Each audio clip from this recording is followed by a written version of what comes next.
আজকে বলেছিলেন পূর্ণিমা আর অমাবস্যার ব্যাপারে বুঝাবেন। হ্যাঁ, আমাদের পৃথিবী সূর্যের চারিদিকে ঘুরতে থাকে, আর চাঁদ পৃথিবীর চারপাশে।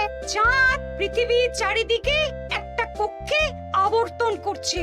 যখন চাঁদ এরকম আবর্তন করতে করতে পৃথিবী সূর্যের যে পাশে অবস্থিত ঠিক তার উল্টো পাশে চাঁদ অবস্থান করে, তখন কি হয়? তখন পৃথিবী থেকে দৃশ্যমান চাঁদ এই সময় সূর্য দ্বারা পূর্ণ গোলাকার চাকতির মতো দেখায়। হ্যাঁ, সেই অবস্থাকেই বলা হয় পূর্ণিমা।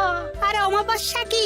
আর যখন চাঁদ আবর্তন করতে করতে পৃথিবী ও সূর্যের মাঝখানে এসে পড়ে, তখন চাঁদের অন্ধকার দিকটা আমাদের চোখে পড়ে, তখনই অমাবস্যা ঘটে। পণ্ডিত মশাই, এবার আমাদের বুঝিয়ে বলুন তো চন্দ্রগ্রহণ কাকে বলে? এটা পরের দিন বোঝাবো, আজ তোদের ছুটি, আমাকেও রাজসভায় যেতে হবে। ঠিক আছে, সে না হয় যান, কিন্তু একটা সহজ প্রশ্ন জিজ্ঞেস করব, কিছু মনে করবেন না তো? কি প্রশ্ন?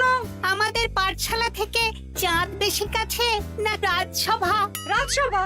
ভুল পণ্ডিত মশাই, চাঁদ বেশি কাছে, কারণ পাঠশালা থেকে রাতের বেলা খালি চোখে চাঁদ দেখা যায়, কিন্তু রাজসভা রাতের বেলা তো দূর, দিনের বেলাও দেখা যায় না। এই তবে রে, কালকে আয়, মজা দেখাবো, উল্টো পাল্টা যুক্তি দেওয়া।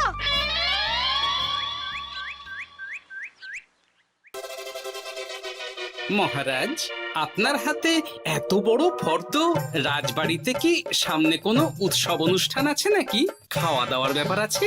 না, গোপালের শুধু খাই খাই, এত বড় জীব যে গোড়ের মাথা থেকে দেখা যায়। আর আপনার কুকীর্তির কথা তো দেশের শেষ প্রান্ত থেকে শোনা যায়। চুপ! রাজসভাটাকে একেবারে চিংড়ির হাট বানিয়েছে। হাট না মহারাজ, খেলার মাঠ বানিয়ে দিয়েছি। তোমাকে বেশি কথা বলতে বলিনি। মহারাজ, আপনি ওই ফর্দের ব্যাপারে বলুন না। হ্যাঁ, সেই ভালো। শোনো, আমাদের রাজ্যের বেশ কয়েকটা জায়গার অবস্থা খুব খারাপ, তাই সেসব জায়গায় উন্নয়ন করা দরকার। আপনি আমাকে দায়িত্ব দিন। বেশ, শোনো তাহলে, আমাদের রাজ্যে যে পাঠশালা আছে সেটার অবস্থা বড়ই খারাপ। চাল ফুটো হয়ে গেছে, এখন একটু হাওয়া দিলেই গাছের পাতা পড়ে। কদিন পরেই ঝড় বৃষ্টি হবে, তখন জলও পড়বে। সারানো হবে, আমার চেনা ভালো ঘরামি আছে। উত্তরে যে বড় স্নানের পুকুরটা আছে সেটার জল ময়লা হয়ে গেছে, ওই পুকুর সংস্কার করতে হবে। হয়ে যাবে।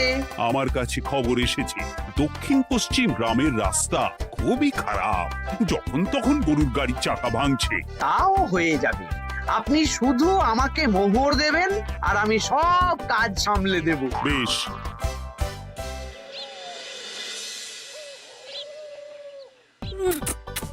দাদু, আমটা তো দারুণ খেতে গো। আমাদের গাছের আম। সত্যি দাদু, আমরা মানুষ হয়ে পৃথিবীতে জন্ম নিয়েছি বলেই এত ভালো ভালো খাবার খেতে পারছি। চাঁদে জন্মলে যে কি হতো? চাঁদে কেউ জন্মায় না। কেন? ওই যে চরকা বুড়ি। চাঁদে অনেক পাহাড় পর্বত খানাখন্দ আছে, সেগুলোই এখান থেকে আমরা দেখে কল্পনা করে নিয়েছি চাঁদের বুড়ি। জানো দাদু, আজকে পণ্ডিত মশাই আমাদের চাঁদের ব্যাপারে বলছিলেন। কত কিছু জানলাম, অমাবস্যা, পূর্ণিমা। আচ্ছা দাদু, চন্দ্রগ্রহণ কি? চন্দ্রগ্রহণ? শোন, যখন পৃথিবী চাঁদ এবং সূর্যের মাঝে এসে পড়ে, যার ফলে পৃথিবীর ছায়া চাঁদের উপর পড়ে এবং চাঁদকে কিছু সময়ের জন্য দেখা যায় না বা আবছা দেখায়, এই ব্যাপারটাকেই চন্দ্রগ্রহণ বলে। আচ্ছা আচ্ছা, বুঝেছি। আমাদের তো মনে হয় আগামীকাল পাঠশালা সারানোর কাজ হবে। দেখি, আমাকে একটু চোখ কান খোলা রাখতে হবে।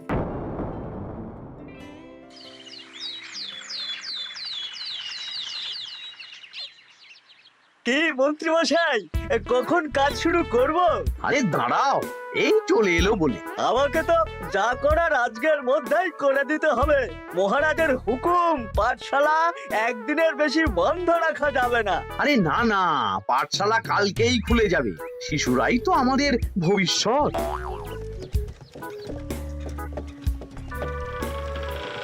ওই যে এই আরে এতক্ষণে তোদের আসার সময় হলো? আরে মন্ত্রী মশাই আর বলবেন না, ভালো টালি বেছে বেছে আনতে দেরি হয়ে গেল। ভালো টালি এনেছিস মানে?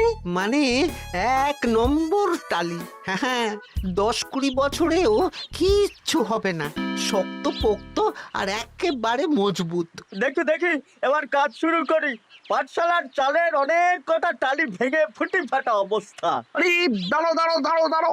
এই বটা ঘটা, তোদের কোনো জ্ঞানগম্যি নেই নাকি? এই দামি টালিতে কাজ করলে আমাদের ট্যাঁকে কিছু থাকবে? তাহলে এখন কি করব? যা এক্ষুনি যা, সবচেয়ে কমা টালি নিয়ে আয়। আর ঘরমি ভাইয়া, তুমি চিন্তা করো না, তুমিও লাভের ভাগ পাবে, বুঝলে? লাভের গুড় কোন পিঁপড়ে খাবে মন্ত্রী মশাই? ব্যাস হয়ে গেল। তোমাকে আমি পাকামো করতে বলেছি, পাঠশালার এখানে এসেছো কেন? কাজ কেমন হচ্ছে সেটাই তো দেখতে এলাম। সব জায়গায় তো মহারাজার নিজে যাবেন না, তাই আমি ওনার প্রতিনিধি হয়ে চলে এলাম। তোমাকে মহারাজ এই দায়িত্ব দিয়েছেন? না তা দেননি, তবে দায়িত্বশীল নাগরিক হিসেবে আমার মনে হলো তাই এলাম। হাজার হোক এই পাঠশালায় আমার নাতি নাতনিগুলো পড়ে, নাতিদের কথা তো দাদুকে ভাবতেই হবে। সে তো নিশ্চয়ই। তাহলে তুমি চটপট কাজ শুরু করে দাও। আরে হাঁ করে দাঁড়িয়ে দেখছো কি? কাজ শুরু করো। আমাকে আরো দুটো টালি দিন তো। এই কটা কটা, তোরা ওনার হাতে হাতে সহযোগিতা কর। করছি।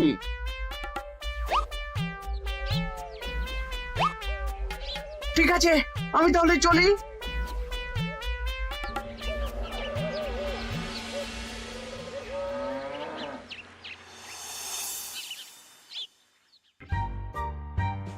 ওগো, আর কতক্ষণ তোমার মাথার উপরে বরফ ধরে থাকবো? যতক্ষণ না আমার মাথাটা ঠান্ডা হয়। আমার হাতে এবার ব্যথা করছে তো, এতক্ষণ ধরে বরফ ধরে আছে। তাহলে কি আর করবে, ছেড়ে দাও। দেখি একটা জব্বর পরিকল্পনা করতে হবে। কি পরিকল্পনা গো? এই যে গোপাল যাতে আমার সব কাজে নজরদারি না করতে পারে, সেটারই ব্যবস্থা করতে হবে। আচ্ছা তাই করো।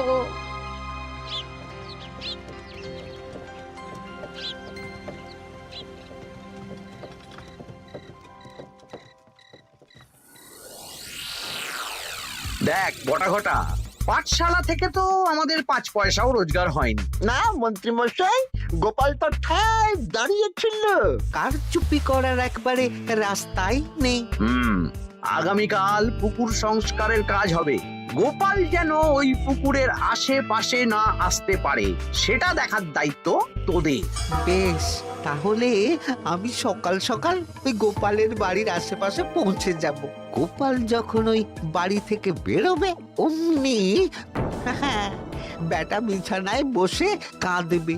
হ্যাঁ, আরে এই তো চাই।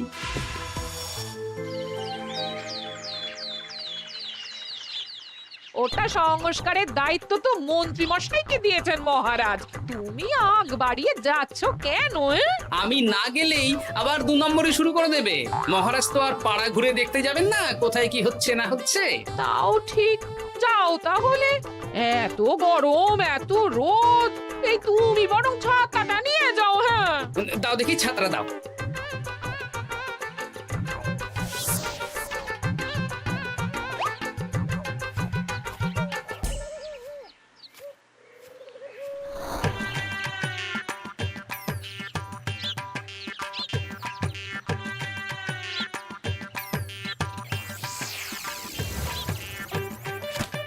এই কে রে? কে যেন আমার ছাতার উপরে একটা ঢিল মারলো? আকাশ থেকে শিলাবৃষ্টি শুনেছি। ওই দেখ গাছের উপরে। এ তো ঘটা কাকা। এই ঘটা না না না গোপাল দাদা না। তবে রে দাঁড়া, গাছের নিচে অনেক পাখিতে খাওয়া আম পড়ে আছে। বাচ্চাগণ এগুলো তোলো আর আক্রমণ। ওরে বাবা রে, ওরে বাবা রে। তোরা এক কাজ কর, ঘটা নামলে ওকে এখানেই গাছের সাথে বেঁধে রাখ। দরকার হলে বড়দেরকেও ডেকে নে। আচ্ছা দাদু। আমি ওদিকে চললাম। আর হ্যাঁ, এই ঘটাকে যদি কেউ বাঁচাতে আসে তাহলে তাকেও। বাবা রে, ওরে বাবা রে।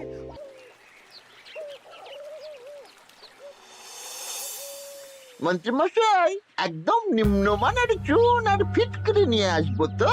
হ্যাঁ, একটু পরেই দোকান খুলবে।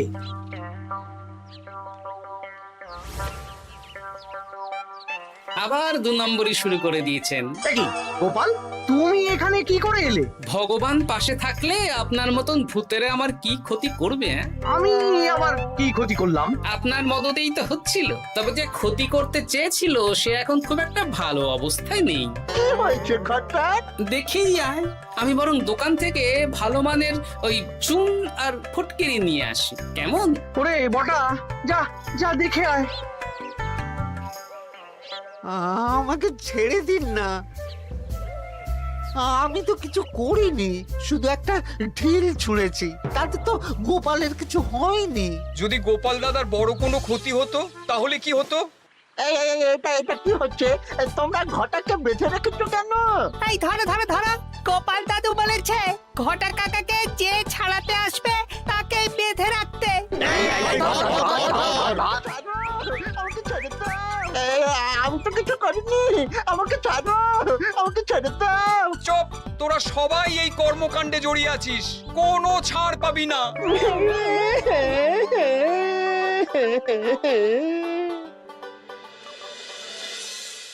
মন্ত্রীমশাই, একদম ভালো মানের চুন আর ফটকিরি নিয়ে এসেছি, এবার কাজ শুরু করতে বলুন। তুমি কিন্তু কাজটা ভালো করলে না। ভালো মন্দ জানি না মন্ত্রীমশাই, এই চুন ফটকিরি ধারে কিনে এনেছি, আপনি দোকানের ধারটা মিটিয়ে দিয়ে আসবেন, কেমন? 10 মোহর 15 আনা হয়েছে। বটা ঘটা কোথায়? ওকে গ্রামের লোকেরা বেঁধে রেখেছে, আপনি যান, আপনাকেও বেঁধে রাখবে। ঠিক আছে, তোমাকে আমি দেখে নেব। এই, তোমরা সবাই তো চলে এসেছো, এবার কাজ শুরু করো। কাজে যেন কোনো ফাঁকিবাজি না দেখতে পাই। হ্যাঁ,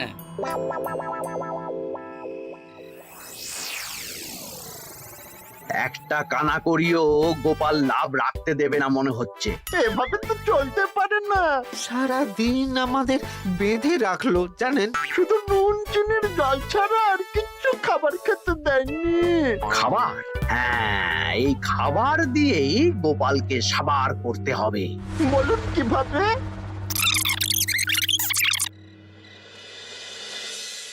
শুরু করুন।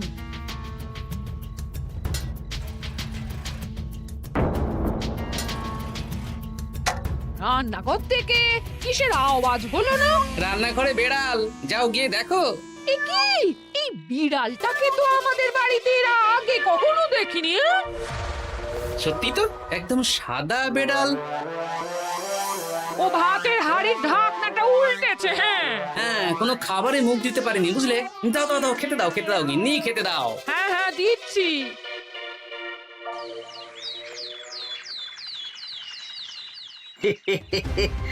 আজ আর কোনো বাধা নেই।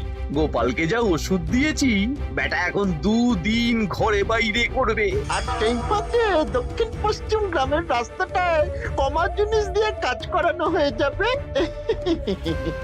ঠিক বলেছিস, আমার কাজে বাধা দেওয়া, হ্যাঁ?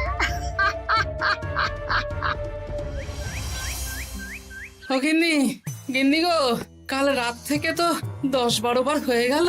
তুমি তো 10-12 বার, আমি তো 15 বার গেছি। বৈদ্য মশাইকে খবর দিয়েছো? হ্যাঁ, উনি আসছেন একটু পরেই। হ্যাঁ,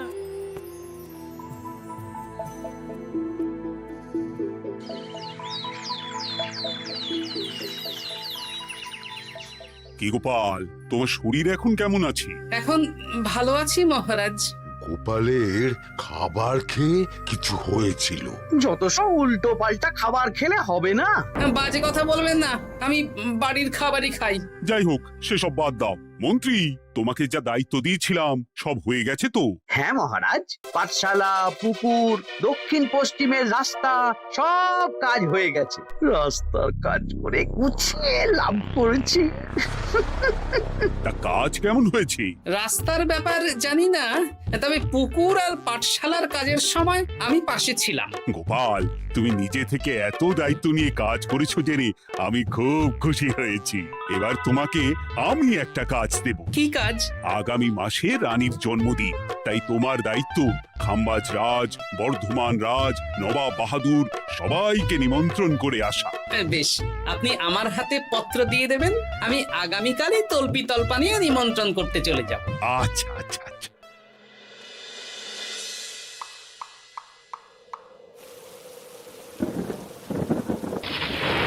এই তো ঝড় বৃষ্টি শুরু হয়ে গেল, এর মধ্যে তুমি ভিন রাজ্যে রাজ্যে কি করে ঘুরতে যাবে? কেন, গরুর গাড়ি করে? রাজবাড়ির খরচা। আমি তো শুধু আরাম করে বসে যাব, ওখানে গিয়ে খাবো, নিমন্ত্রণ করব আর চলে আসব। বৃষ্টি বাদলার দিন, সাবধানে যেও। হ্যাঁ হ্যাঁ, এ তো কাল বৈশাখী ঝড়, আশা করি কাল সকালে বৃষ্টি হবে না। সকাল সকালে রওনা দেবো, বুঝলে?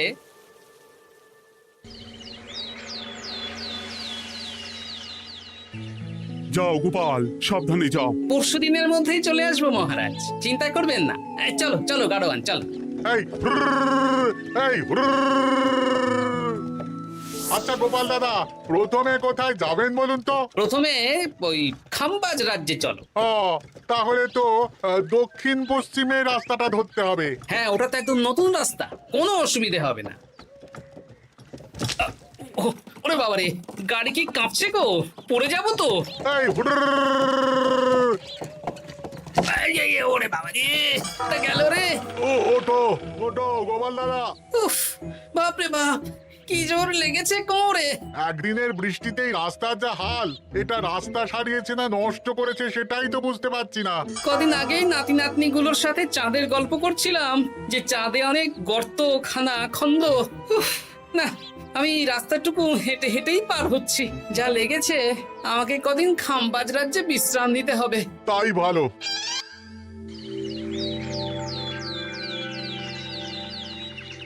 এ কি, দুদিন হয়ে গেল গোপাল এখনো এলো না। দেখুন গোপাল যা পেটু। মন্ত্রী মশাই, আপনার সব সময় কি গোপালের বিরুদ্ধেই বলতে হবে? তুমি গোপালের হয়ে বেশি বলতে এসো না। শুনেছি আপনি নাকি ওই পাঠশালা পুকুর সংস্কারে কমা জিনিস ব্যবহার করতে গিয়েছিলেন, আর গোপাল ধরে ফেলেছে, তাই আপনার রাগ। বাজে কথা বলো না, ওসব শোনা কথায় কান না দেওয়াই উচিত।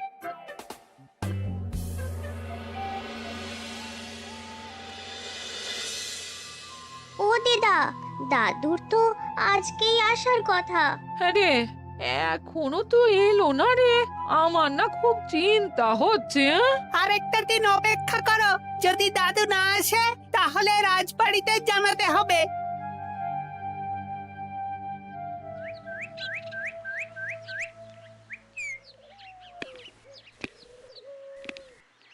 মহারাজ, এসে গেছি। এ কি গোপাল, এত দেরি হলো কেন? পুরো একদিন দেরি। এই একটু চাঁদ থেকে ঘুরে এলাম। কি যা তা কথা বলছো? সত্যি মহারাজ, আপনি বললে আপনাকেও নিয়ে যেতে পারি। চাঁদে? হ্যাঁ মহারাজ, চাঁদে। আপনার নামে চাঁদ আছে, কিন্তু কোনোদিন চাঁদে যাওয়ার সৌভাগ্য হয়নি। তুমি মস্করা করছো না তো? না না মহারাজ, সত্যি বলছি, যেতে হলে আজকেই যেতে হবে। আচ্ছা, তাহলে রানীকেও নিয়ে যাব। হ্যাঁ চলুন, আর মন্ত্রী মশাইকেও নিয়ে চলুন। বেশ, তুমি তাহলে মন্ত্রীকে ডেকে আনো, আমি আজকেই যাব। এক্ষুনি যাচ্ছি।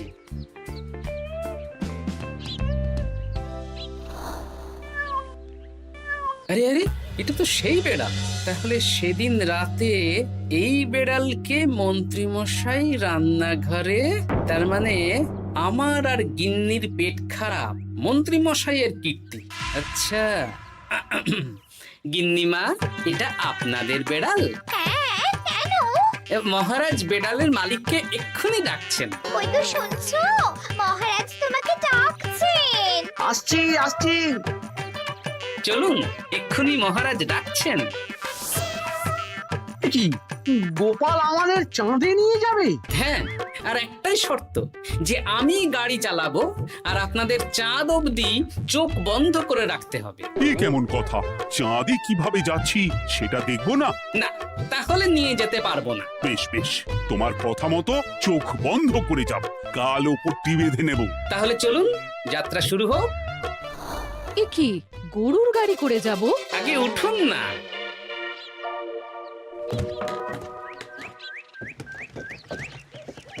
আর কতক্ষণ স্থলপথে? এই তো আর একটুখানি, তারপরেই চাঁদে। এই হুর হুর হুর হুর, হাট, হাট, হাট, হাট।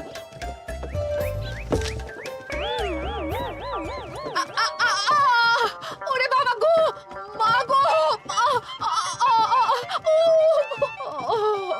ওরে বাবারে! ওরে বাবারি, কি লেগেছে রে? ওরে বাবারি! এই দেখুন মহারাজ, রানীমা, চাঁদ। উফ, ফাজলামো করছো? এই ভাঙাচোরা রাস্তায় নিয়ে এসে বলছো চাঁদ? হ্যাঁ মহারাজ, চাঁদেও তো অনেক খানা খন্দ, ভাঙা চোরা চারিদিক। দেখুন, তোমাকে না আমি মেরে ফেলবো এই মস্করা করার জন্য। মারতে হলে মন্ত্রীকে মারুন মহারাজ, কারণ উনি এই রাস্তা কদিন আগে দায়িত্ব নিয়ে সারিয়েছেন। এটা দক্ষিণ পশ্চিমের রাস্তা, একদিনের বৃষ্টিতে এই হাল হয়ে গেছে। মন্ত্রী, তোমাকে আমি ছাড়বো না। মন্ত্রী মশাইয়ের এই কাজটা আমি নিজে দাঁড়িয়ে দেখতে পারিনি, তাই পুরো গোজামিল দিয়েছে। কদিন আগে আমি খাম্বাজ রাজ্যে যাওয়ার সময় উল্টে যাই, তাই ভাবলাম আপনাদেরও চোখ খুলে দিই আর কি। মন্ত্রী মশাইকে এক্ষুনি কারাগারে পাঠানোর ব্যবস্থা করো। ভুল হয়ে গেছে, ক্ষমা করুন মহারাজ।